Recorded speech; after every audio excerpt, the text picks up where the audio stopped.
हमारे चैनल को सब्सक्राइब करें और बेल आइकन दबाएं।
हेलो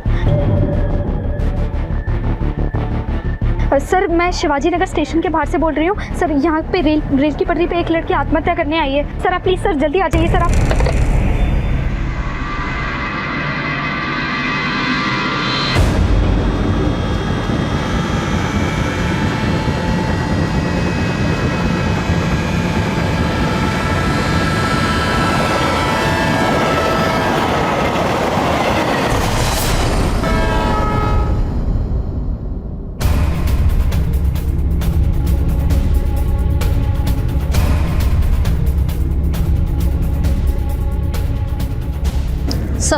सर ट्रेन के कटने से चेहरा बुरी तरह से बिगड़ चुका है और लाश के आसपास ये मोबाइल फ़ोन और ये बैग, ये दोनों बरामद हुए हैं। और इस आईडी कार्ड से पता चला है कि लड़की का नाम अमृता अश्विन प्रधान है। अमृता अश्विन प्रधान, इसके फ़ोन के कॉल लॉग में चेक करो, किसी ना किसी घरवाले का नंबर तो ज़रूर मिलेगा। उन्हें कॉल करके इन्फॉर्म करो और बॉडी की शिनाख्त करने के लिए बुलवाओ। अच्छा, वो आत्महत्या की जानकारी देने के लिए कॉल आया था, उसकी डिटेल निकालो, पता लगाओ वो कॉल कहाँ से और किसने किया था। सर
सर सुसाइड के बारे में इन्फॉर्म करने के लिए जो फ़ोन आया था वो शिवाजी नगर स्टेशन के बाहर एक जनरल स्टोर पर लगे पीसीओ का नंबर है, पर पता ये नहीं लग पाया कि फ़ोन आखिर किया किसने था। ठीक है, तुम जाओ। Okay sir.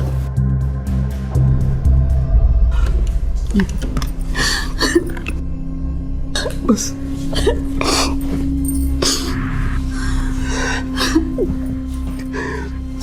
साहेब, ती आमच्या अमृताच आहे, पर उसने अपनी जान क्यों ली ये समझ में नहीं आ रहा। उसने अपनी जान नहीं ली, आपकी सख्ती ने उसकी जान ली। हमेशा उसके पीछे पड़े रहते थे, पढ़ो लिखो आगे बढ़ो, लो खुश हो जाओ। चले गए हम सबको छोड़कर, ले ली उसने अपनी जान। साहेब मला सांगा, बच्चों की भलाई के लिए बोलना गुनाह है क्या? क्या कोई माँ बाप अपने बच्चों की फिक्र नहीं कर सकते क्या? इसका मतलब ये थोड़ी कि जाके जा।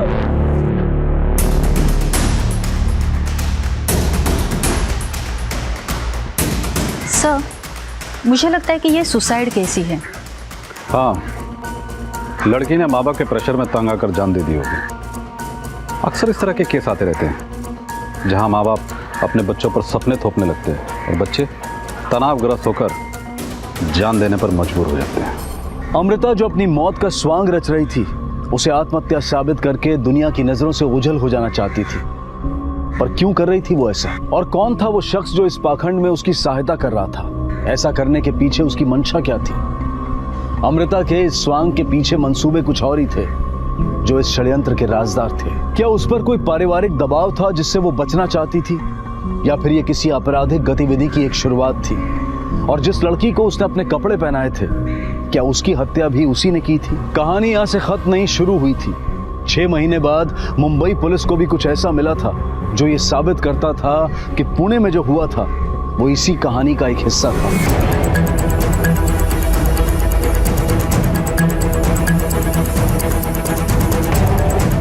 साहेब ही पायावर जाते, तिकडेच बॉडी सापडल्या।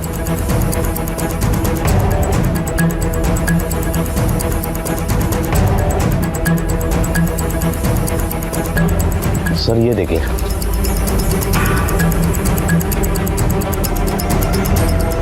पाटिल मैडम,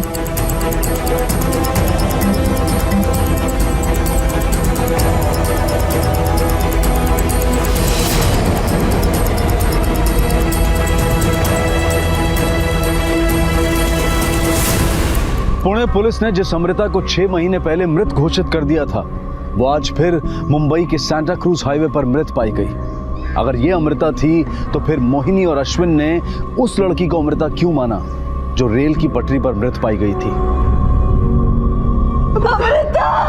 माँ बाप से अपनी बेटी को पहचानने में क्यों और कैसे भूल हुई? और चूंकि मुंबई पुलिस के पास इस लड़की की कोई पहचान नहीं थी, इसलिए तहकीकात का एक नया अध्याय शुरू हुआ। अमृता ने अपनी मौत का ये नाटक क्यों खेला, और कौन थी वो लड़की जिसे पुणे में अमृता ने अपनी पहचान दी थी? और आखिर इन 6 महीनों में ऐसा क्या घटा कि जिससे आज अमृता खुद एक लाश बन चुकी थी? सर, उस लड़की की पोस्टमार्टम रिपोर्ट आ गई है। उसका मर्डर आज सुबह 8:30 से 10:30 के बीच में हुआ है। पेट पर 3-4 बार चाकू से वार किया गया है। पता चला कौन ही है? किसी ने पहचाना उसे? नहीं सर, जहाँ पर लाश मिली उस एरिया में हमने पूछताछ की, लेकिन इस लड़की को कोई नहीं जानता। यहाँ तक कि इस लड़की को पहले उस एरिया में कभी नहीं देखा गया। इसका मतलब ये बाहर की एरिया की है, वरना ऐसे सुनसान रास्ते पे क्या करती? रानी, एक काम करो, इसकी तस्वीर सारे पुलिस स्टेशन में भिजवा दो और सारे अखबारों में भी छपवा दो। कोई ना कोई तो मिलेगा उसे पहचानने वाला। Okay sir.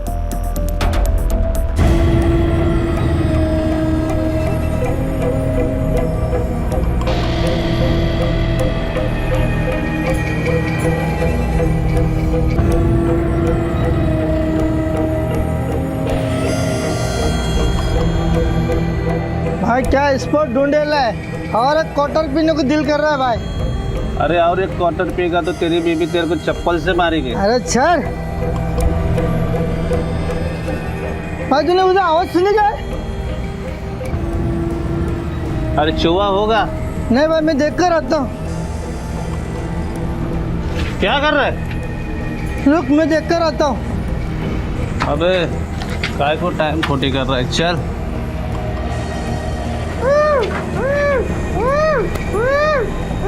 चल रे। हमें कुछ देखा ना उधर।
ये आदमी पान के दुकान पे खड़ा था, उस लड़की का अखबार में फोटो देख के बड़ी बड़ी बातें कर रहा था। मैंने पूछा पहचानता इसे, तो साफ साफ नहीं बोला, इसलिए इधर लेके आया। तो बोलेगा या हम उगलवाए? अरे नहीं साहब, अपन तभी बोला था और अभी भी बोलता है। अपन खाली 1-2 बार देखा था उसको, अपन पहचानता नहीं है उसको साहब। तो बताना कहाँ देखा था उसे? साहब वो बैंड्रा का वो रेड लाइट एरिया में देखा था साहब उधर ही धंधा करती है वो।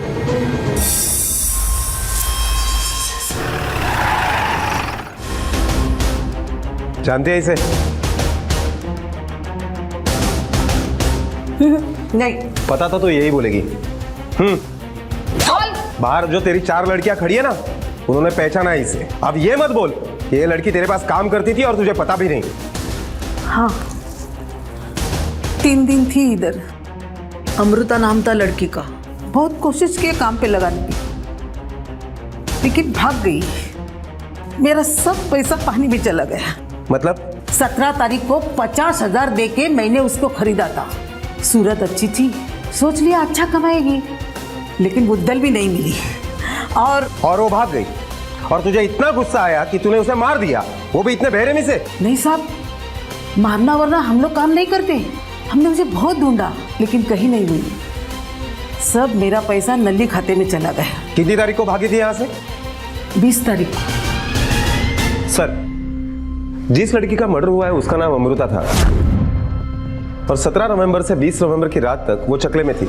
उसके बाद वो वहां से भाग गई। फिर वो कहाँ गए किसी को कुछ नहीं पता।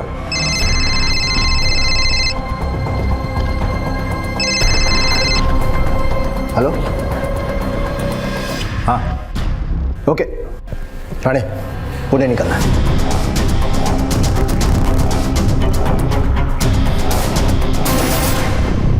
साहब मुंबईमध्ये आमचे काही नातेवाईक राहतात. उन्होंने पेपर में फोटो देखा और हमें इन्फॉर्म किया. पहले तो हमारा विश्वास नहीं हुआ, लेकिन जब फोटो देखा तो। लेकिन आपका तो कहना था कि अमृता 6 महीना पहले मर चुकी है। तेज तो समझत नहीं है साहब. कल जो मरी, अगर वो मेरी बेटी है तो 6 महीने पहले जिसका दाह संस्कार मैंने किया वो कौन थी? और अगर ये अमृता है तो वो 6 महीने से कहाँ थी? ना वो मिलने आई, ना उसने फोन किया। आपकी बेटी का किसी के साथ अफेयर वगैरह था? नहीं सर, मेरी बच्ची बहुत सीधी थी। अगर उसका किसी से अफेयर होता ना तो वो मुझे जरूर बताती। किसी के साथ कोई झगड़ा, कोई दुश्मनी? झगड़ा, दुश्मन साहब, एक विशाल नाम का लड़का था, वो अमृता के पीछे हाथ धोकर पड़ा था, उसे बहुत परेशान करता था। एक दिन तो मैंने खुद उसे रंगे हाथों पकड़ा था।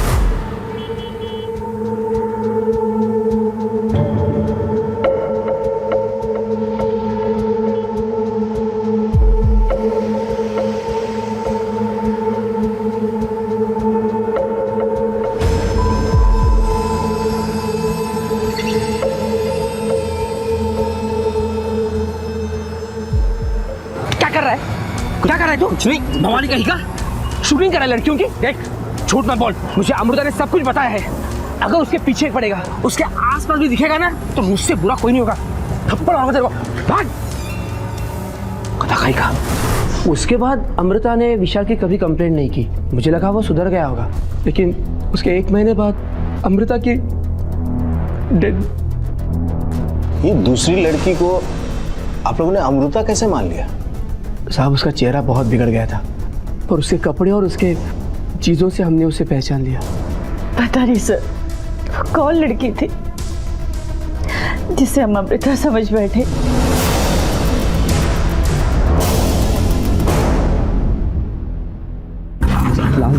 एक बार मुझे डर लग रहा है। कोई नहीं आता यहाँ पे, कोई नहीं आता है। मीटिंग काम चल रहा है, कोई नहीं आता। एक बार क्लास के लिए भी लेट हो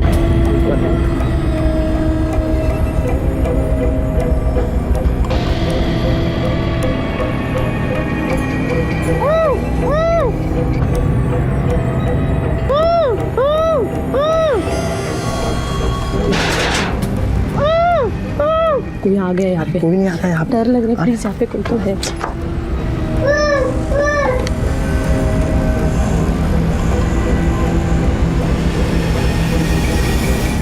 अमृता के पिता अश्विन के मुताबिक विशाल नाम का लड़का उसे तंग कर रहा था और रेड लाइट एरिया की अक्का ने भी बताया था कि हाँ साहब, विशाल नाम का लड़का था।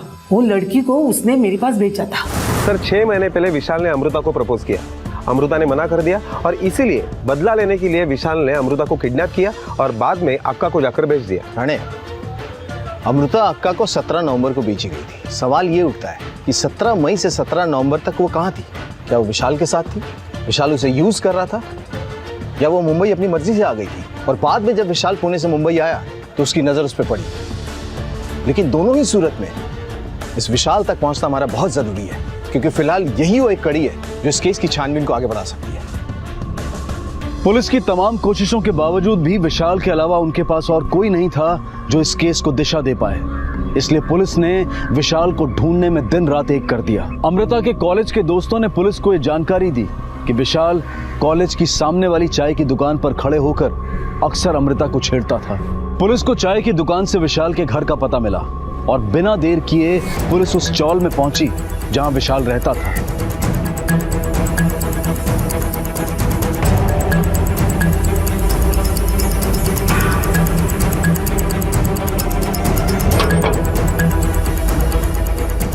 हा विशाल इथेच राहतो ना? हो, भाड्याने राहतो, पण गेले 6 महिने आला नाही ते. घरमालक कुठे राहतात? हो, ते खाली राहतात. पुणे की चौल को छोड़े हुए विशाल को 6 महीने हो चुके थे और मुंबई में उसे ढूंढना घास के ढेर में से सुई ढूंढने के बराबर था। पर विशाल के एक मकान मालिक के रेंट एग्रीमेंट में से मिली एक फोटो को पुलिस ने सर्कुलेट कर दिया था। अमृता की पहचान के बावजूद वो 6 महीने तक कहां थी, उसके साथ क्या हुआ था, ये एक रहस्य बना हुआ था। और दूसरी तरफ था वो बच्चा जो एक अंडर कंस्ट्रक्शन बिल्डिंग में कैद था। आखिर कौन था ये बच्चा और क्या उसका अमृता के केस से कोई सरोकार था या फिर ये दो अलग अलग पहेलियां थी? इन्हीं सवालों के घेरे के बीच पुलिस के हाथ आशा की एक किरण लगी। सर, कांदीवली कॉम्प्लेक्स में हमारा पेंशनर क्लब है। मैंने वहां से इस लड़की को कई बार आते जाते देखा है। मुझे लगता है ये वहीं कहीं रहती होगी। Thank you sir.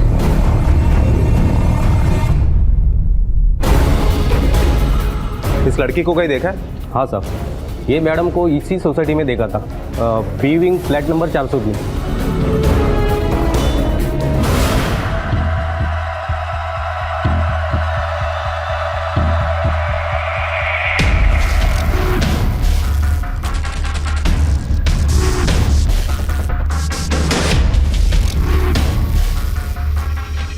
दादा, वापस ले लीजिए। आप तो बोले थे इधर ही। हाँ दादा, लेकिन जो काम यहाँ था वो हो चुका है, आप वापस ले लीजिए।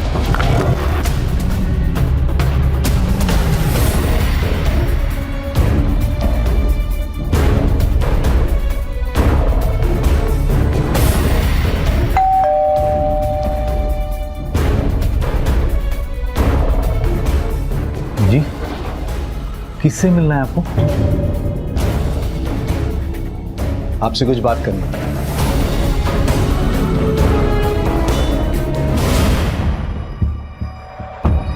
इसे पहचानते हैं? सर, ये अमृता है, हमारे यहाँ पेइंग गेस्ट थी। मतलब? सर, उसका चाल चलन ठीक नहीं था, इसलिए हमने निकाल दिया। घर पे रखने से पहले पता नहीं किया था कौन है, कहाँ से आई है? वैसे इतनी अनजान थी तो यहाँ तक पहुँची कैसे?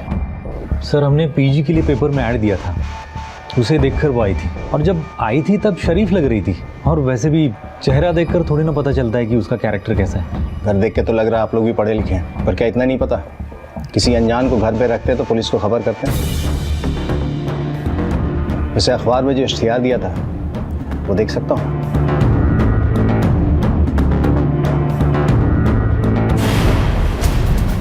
अखबार में छपे इस इश्तिहार को देखकर तो लग रहा है कि ये लोग सच बोल रहे हैं, लेकिन आसपास पूछताछ करो, हो सकता है किसी से दोस्ती हुई हो, उनके पास कोई इन्फॉर्मेशन हो।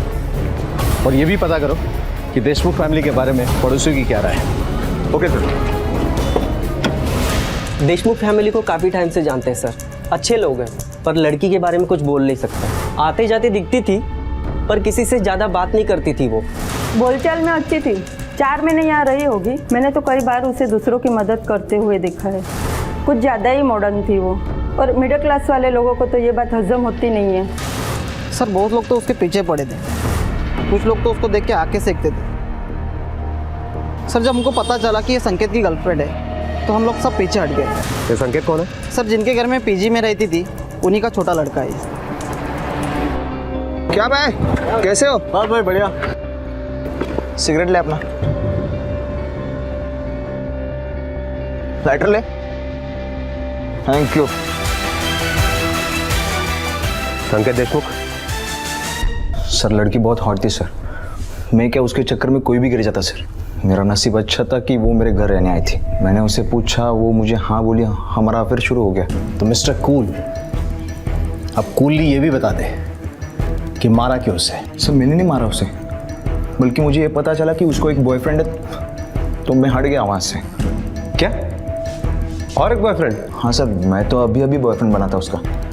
मुझसे पहले और एक बॉयफ्रेंड था उसका, पुणे से चक्कर चल रहा था। विशाल नाम था उसका। एक विशाल नाम का लड़का था, वो अमृता के पीछे हाथ धोकर पड़ा था। क्या है वही लड़का है? हाँ सर। सर इस विशाल के बारे में जितने भी स्टेटमेंट्स मिल रहे हैं उससे तो यही लग रहा है कि ये विशाल खुद एक पहेली है। अमृता के बाप ने बताया कि विशाल उसे तंग करता था। बाद में लगा कि किडनैप करके वही लाया था। रेड लाइट एरिया की अक्का ने भी बताया कि विशाल ने उसे बेचा था। विशाल नाम का लड़का था, वो लड़की को उसने मेरे पास भेजा था। और ये संकेत, इसका कहना है कि विशाल उसका बॉयफ्रेंड था। अब ये सच्चाई तो विशाल ही हमें बताएगा। इसका कुछ पता चला? नहीं सर, विशाल के बारे में अभी तक कोई इन्फॉर्मेशन नहीं मिली। राणा एक काम करो, उस अभिषेक और संकेत का मोबाइल लोकेशन और कॉल रिकॉर्ड्स निकालो। पता करो कि किस तारीख को जब अमृता का कत्ल हुआ था दोनों कहाँ थे और क्या कर रहे थे। Okay sir.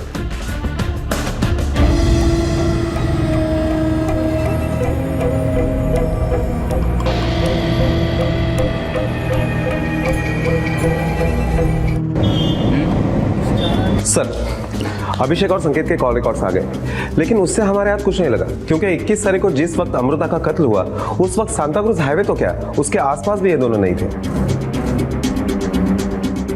Sir Amboli police station से फोन आया है, विशाल उनके लॉकअप में बंद है।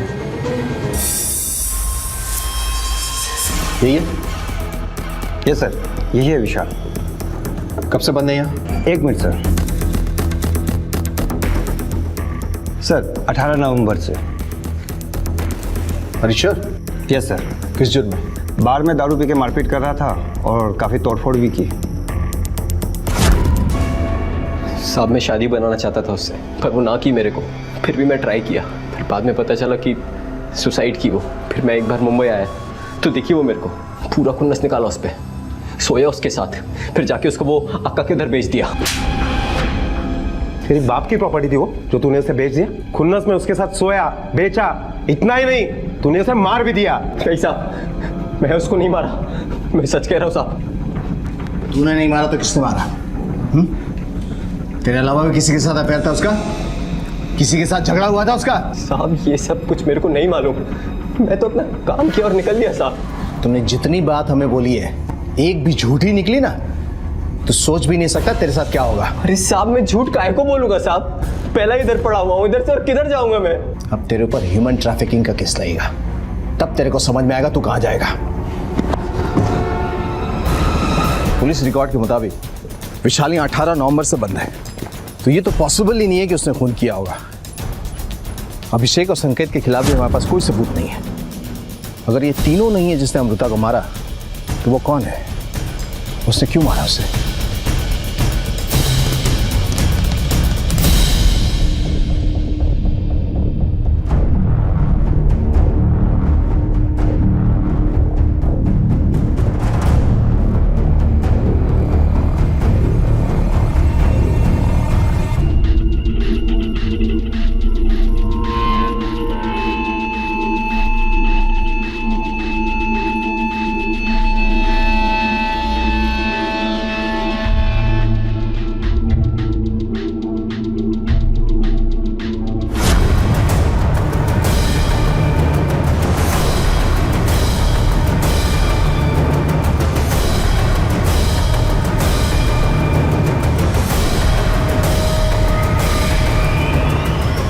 अमृता के कत्ल को 3 दिन हो चुके थे, लेकिन पूरी कोशिशों के बावजूद भी पुलिस के हाथ कोई कामयाबी नहीं लगी थी। और दूसरी तरफ वो बच्चा अधमरी हालत में भी मौत से लड़ रहा था। आखिर उस बच्चे का अमृता से कोई संबंध था भी या नहीं? और इस पूर्वा का सच क्या था जिसे अमृता की मौत ने इतना बेचैन कर दिया था कि वो अपने आप को घाव पर घाव दिए जा रही थी? और इन्हीं सवालों के बीच पुलिस को एक नई जानकारी मिली। साहब, आपके कहने पर गुलमोहर सोसाइटी का एक एक इंच झाड़ी मारा। एक काम वाली भाई है, उसके पास आपके काम का पूरा इंफॉर्मेशन मिलेगा।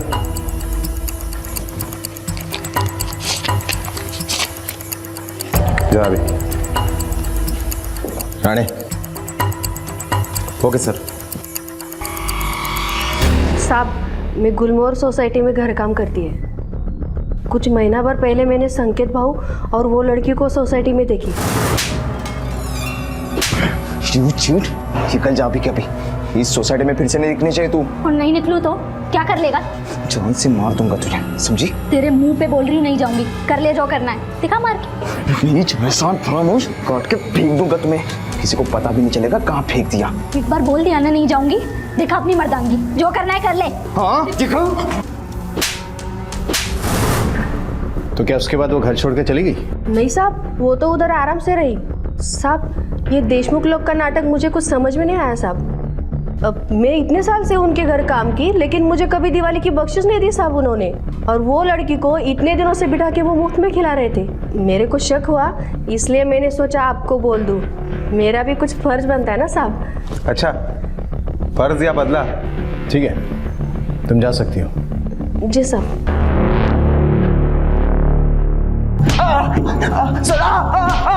सर रुको ना सर। सच बता। सर, हमारा झगड़ा हुआ था, लेकिन उसकी वजह उसका बॉयफ्रेंड नहीं था सर। तो कौन था? सर एक्चुअली एक दिन मैं शाम को घर पे जल्दी आया था, चाबी से डोर खोला और अंदर गया तो देखा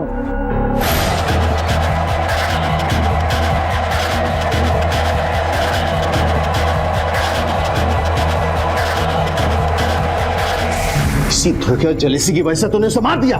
सर मैंने उसे मारा नहीं, लेकिन मौका मिलता ना तो उसे जरूर मार देता। तेरा झगड़ा तेरी भाई की वजह से हुआ था ना? फिर उस दिन विशाल का नाम क्यों लिया?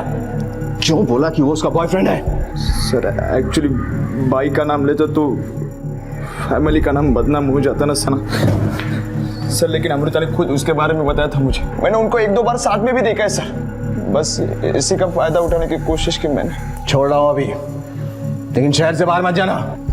ले जाओ उसे। चल सर। हाँ चल।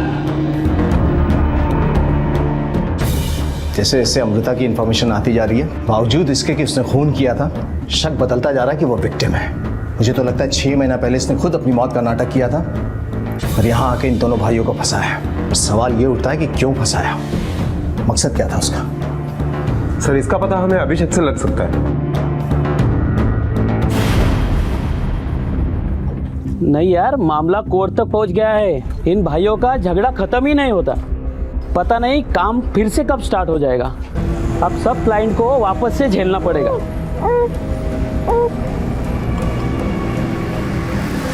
झूठ बोलना बंद करा, वरना अगर हम बुलवाने पे उतर हो गए ना तो बहुत भारी पड़ेगा। बोल।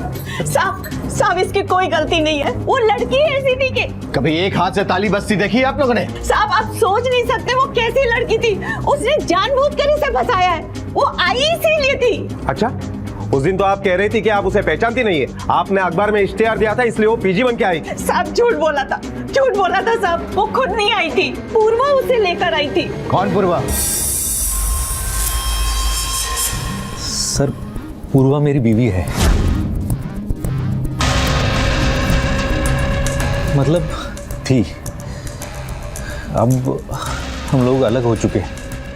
पूर्वा जानती थी कि हमने पेपर में पीजी के लिए ऐड दिया है, तो एक दिन शाम को वो अमृता को लेकर आ गई। ये मेरी भांजी है अमृता। भांजी? हमारी शादी में दिखी नहीं कहीं। वो उस टाइम ये दूसरे शहर में पढ़ रही थी ना, और इसके एग्जाम्स भी चल रहे थे, और अभी यहाँ मुंबई भी पढ़ाई के लिए आई है। अच्छा, मग राहणारेस कुठे? बाबा अभी तो अमृता का रहने का कोई इंतज़ाम नहीं हुआ है, लेकिन मैं सोच रही थी कि अगर आप सब परमिशन दे और कोई प्रॉब्लम ना हो तो ये यहीं रह जाए। अरे प्रॉब्लम क्या होगी, इतना बड़ा घर है, सिर्फ 5 ही लोग रहते, तुम आराम से रह सकती हो।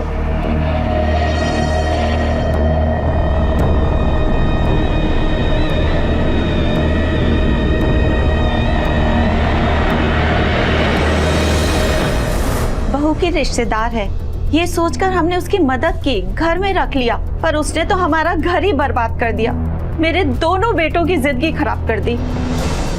आपने पूर्वा से कभी बात नहीं की? इससे क्या बात कर रही सर? वो खुद ही बाहर कुछ और ही गुल खिला रही थी। आपको कैसे पता कि पूर्वा का बाहर अफेयर चल रहा है? सर वो इतनी बेशर्म थी कि पति के घर पे होते हुए भी उसका बॉयफ्रेंड उसको दिन रात फोन करता था।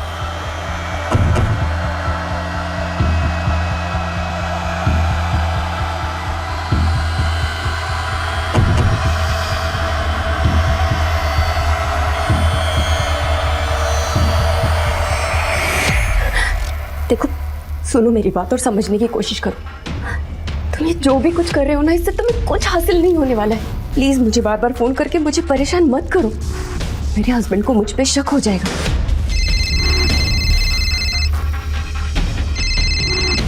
Hello hello hello.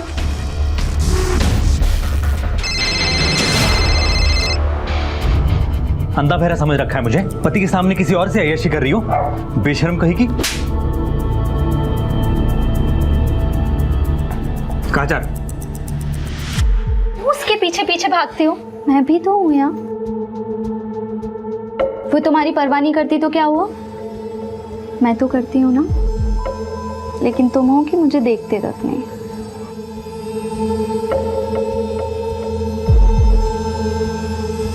आपको पता था किससे बात करती थी वो?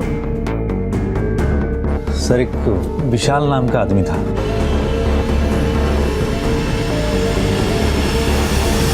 इसका मतलब विशाल ने हमसे झूठ बोला।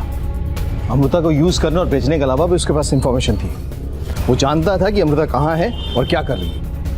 सर इसका मतलब है उसने हमसे ये भी झूठ बोला कि वो अमृता के साथ प्यार करता है, क्योंकि अगर वो वाकई में अमृता के साथ प्यार करता तो पूर्वा को फोन के ऊपर फोन करने का मकसद क्या हो सकता है? अब ये मकसद तो वही हमें बताएगा, क्योंकि ये बात तो साबित हो ही गई है कि मई में अमृता के साथ वो मुंबई आ गया था। राणे, इस विशाल और पूर्वा दोनों से पूछताछ करनी पड़ेगी। हाँ हेलो, ओके ठीक है, हम पहुंच रहे हैं। यू टर्न ले।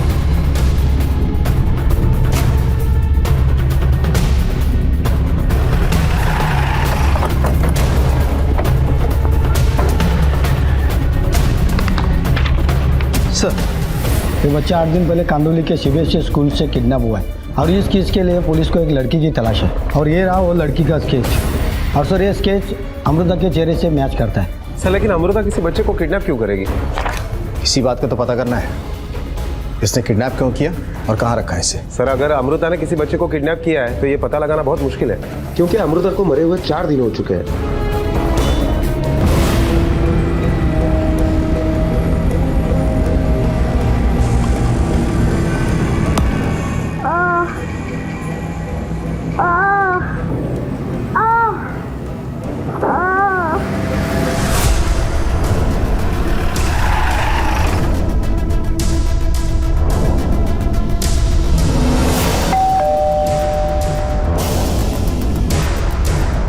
जी कहिए।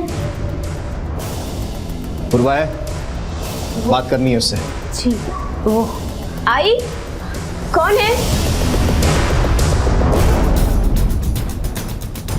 पहचानती हो इसे? हाँ। कौन है ये? मेरी भांजी अमृता। पर इसकी माँ का कहना तो कुछ और है। सर पूर्वा नाम की मेरी कोई बहन नहीं है। हाँ, अमृता की एक प्रोफेसर का नाम पूर्वा जरूर है। अब भी झूठ बोलने का इरादा है? सर एक्चुअली अमृता मेरी स्टूडेंट थी, लेकिन अगर उसकी ये पहचान मैं अपने ससुराल वालों को बताती तो वो लोग उसे वहाँ रहने नहीं देते, बस इसलिए मैंने झूठ बोला। तुम्हें पता था पूना से मुंबई वो अपनी मौत का नाटक करके आई थी? हाँ साहब, मालूम था मेरे को। करड़े तब्येत पाउंचर द्यायला, फिर एक ही बार में सब कुछ सच बोलेगा। नहीं साहब, नहीं। साहब बोलता हूँ साहब, लड़की मेरी पहचान की थी, मैं ही लाया था उसको और मैंने ही मारा था। फिर हम दोनों ने उसके कपड़े बदली करके अमृता का सामान के साथ उसको पटरी पे फेंक दिया था साहब।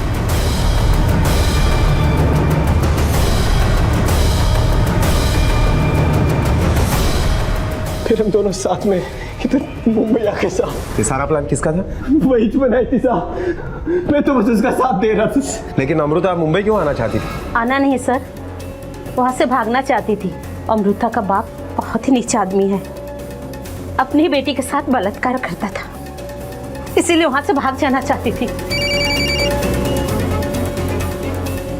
इंस्पेक्टर वागले, मिसेस प्रधान से एक इंफॉर्मेशन कंफर्म करो कि वो लड़की अगर अमृता से प्यार करता था तो पूर्वा का प्रेमी बन के उसे फोन क्यों करता था? अमृता को पूर्वा का घर तोड़ना था, क्यों तोड़ना था ये वो मेरे को भी नहीं बताई। बस बोली अगर मैं उसका घर तोड़ा तो वो मेरे से शादी बनाएगी। मैं उसकी बात में आ गया साहब, और वो जो बोली वो किया। उसने तुम्हारा घर तोड़ा, तुम्हारा पति छीना, और इस बात का बदला लेने के लिए तुमने उसे मार दिया। नहीं सर, मैंने अमृता को नहीं मारा है। मिसेस प्रधान का कहना है कि आप झूठ बोल रही हैं। मिस्टर प्रधान ने अपनी बेटी के साथ ऐसी कोई भी घिनौनी हरकत नहीं की है।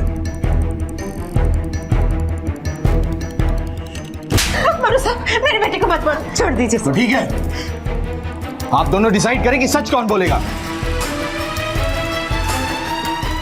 सर, अमृता और मेरी उम्र में ज्यादा फर्क नहीं था। स्टूडेंट टीचर के बाद हम दोनों दोस्त हुए, उसके बाद हम बिस्तर, हम दोनों के बीच नाजायज संबंध थे सर।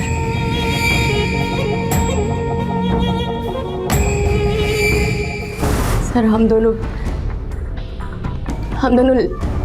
लेस्बियन थे, लेकिन एक दूसरे के साथ बहुत खुश, बहुत ज्यादा खुश। लेकिन माँ ने मेरी शादी जबरदस्ती अभिषेक के साथ करा थी, और ये बात अमृता को बिल्कुल भी नहीं अच्छी लगी। इसी बात का बदला लेने के लिए अमृता मुंबई तक चली आई थी। उसने विशाल नाम के किसी आदमी के साथ मिलकर मुझे बहुत फोन करा है। हेलो, प्लीज मुझे फोन कर करके परेशान करना बंद करो। बेशर्म कहेगी। और मेरा घर तोड़ दिया सर। साहब जब मेरे को मालूम पड़ा कि अमृता और पूर्वा का वो समलैंगिक टाइप का रिश्ता है, मेरी खोपड़ी कसक गई साहब। मैं बोला उसको छोड़ूंगा नहीं तेरे को, फिर वो बोली वो मेरे को 5 लाख रुपए देगी ये काम का, और वो कोई बच्चा भी उठाई थी साहब, पर बोली पैसा 2 दिन बाद मिलेगा। मेरे को भरोसा नहीं हुआ साहब, इसलिए मैं 17 तारीख को उसको बेहोश करके आका के उधर बेच आया। उसके बाद उसका क्या हुआ मालूम नहीं, पर मैं सच कह रहा हूँ साहब, मैं अमृता को नहीं मारा साहब। अगर अमृता ने और मैंने वो एक गलत कदम नहीं उठाया होता तो आज हम सब लोग खुश होते और अमृता भी जिंदा होती। मैंने अपने आप को सजा देने की बहुत कोशिश की सर, मगर हार गई। बहुत हुआ तुम्हारा झूठ और emotional drama. Patil ma'am, arrest करो, लेके चलो इसे। ये देखो, तुम्हारे मोबाइल कॉल रिकॉर्ड्स और एसएमएस जो तुमने अमृता को भेजे थे, इससे ये साबित होता है कि तुम इससे तंग आ गई थी और इतनी परेशान हुई कि तुमने उसे मार दिया। नहीं सर, मैंने नहीं मारा है उसे। सर, इस मोबाइल के लोकेशन से नई बात सामने आई है। मुझे जाने दो, मुझे अंदर जाने दो। चुपचाप बैठो, अंदर इंक्वायरी चालू है। उसने कुछ नहीं किया। ये सच नहीं बोलेगी ऐसे। मारो इसे। उसे मत मारो, चुपचाप बैठो। मत मारो उसे। सर छोड़ दीजिए सर, मैंने नहीं मारा। सर मैं सच बोल रही हूँ, मेरी बात का यकीन कीजिए। सच बोल। उसने कुछ नहीं किया, तूने कुछ नहीं किया, उसने कुछ नहीं किया है। मैंने मारा है अमृता को।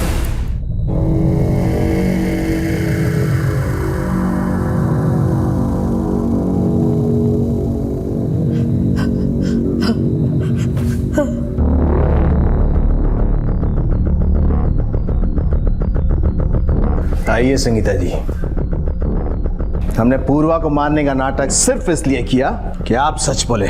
21 नवंबर सांता क्रूज हाईवे जिस वक्त अमृता का कत्ल हुआ, उस वक्त सिर्फ आपका मोबाइल लोकेशन वहां का दिखा रहा है। 21 नवंबर की सुबह अमृता हमारे घर आई थी, डरी थकी सहमी हुई सी। उसे देखकर मुझे तरस नहीं आया। आंटी, पूर्वा किधर है? पूर्वा जहाँ भी है उसे वहाँ रहने दो। और अपनी मनुष्य शक्ल लेकर यहाँ से निकल जाओ। उसका घर तोड़ चुकी है, उसकी जिंदगी बर्बाद कर चुकी है। अब और क्या चाहिए तुझे? जाओ, निकल जाओ यहाँ से, दफा हो जाए यहाँ से। खबरदार मेरी बेटी के आसपास भी दिखी भी तो जाओ, दफा जा। एक मिनट प्लीज, एक मिनट। अमृता चली तो गई, पर मुझे उस पर भरोसा नहीं था कि वो मेरी पूर्वा को नुकसान नहीं पहुंचाएगी। मैं जानती थी वो बहुत जिद्दी है, इसलिए मैंने तय किया कि वो पूर्वा की जिंदगी दोबारा बर्बाद करे, इसके पहले ही मैं उसे खत्म कर दूंगी। मैंने उसका पीछा किया। वो अचानक सांता क्रूज हाईवे पे ऑटो से उतरकर सुनसान गली में जाने लगी। मैं भी उसके पीछे पीछे गई और मौका मिलते ही मैंने उसे मार दिया।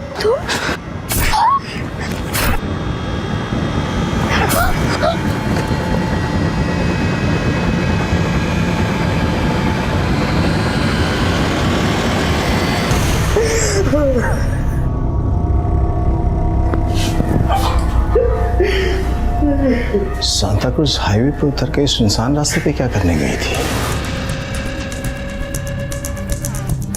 और वो कोई बच्चा भी उठाई थी साहब। ये बच्चा 8 दिन पहले कांदोली के सीबीएसई स्कूल से किडनैप हुआ है और इस केस के लिए पुलिस को एक लड़की की तलाश है और ये रहा वो लड़की का स्केच।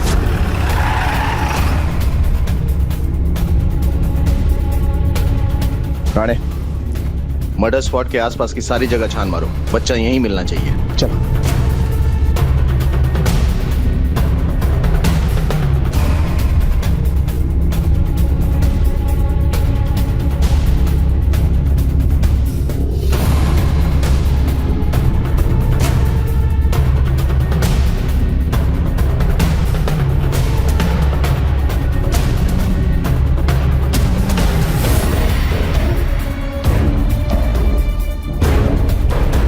सर, कावड़े,